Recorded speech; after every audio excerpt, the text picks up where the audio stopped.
शासन रही।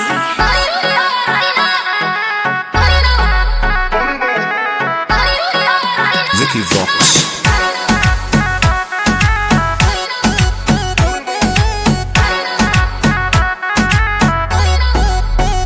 अपनी रानी को खूंखार बना, छोड़ भरोसा लड़कों पे, मुझे भिला के गन दे दे, चलाऊंगी गोली सड़कों पे। फूल गुलाब का ना चाहिए, ना चाहिए सोने के हार बलम, आज है मेरा बर्थडे, गिफ्ट दे दे हथियार बलम। रही के घर राइफल साफ तू कर, रही के घर राइफल साफ तू कर। हम करबौ मर्डर के सलिहा तू लड़, हम करबौ मर्डर के सलिहा तू लड़।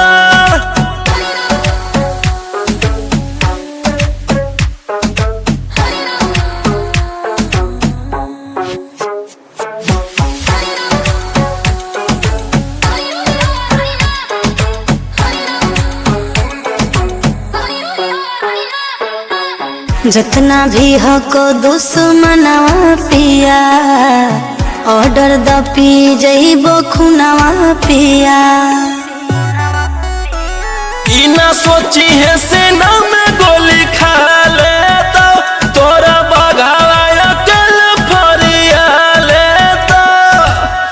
ऐसे ना डर मचैबो कहर, ऐसे ना डर मचैबो कहर। हम करबौ मर्डर के सलिहा तू लड़, हम करबौ मर्डर के सलिहा तू लड़।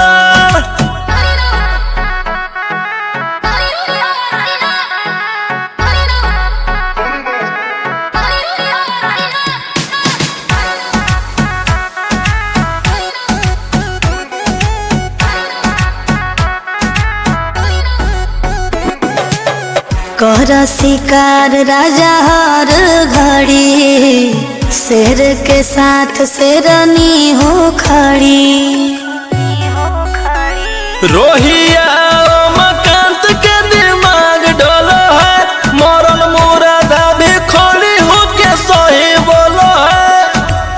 थाना पुलिस के भी देबो रगड़, थाना पुलिस के भी देबो रगड़। हम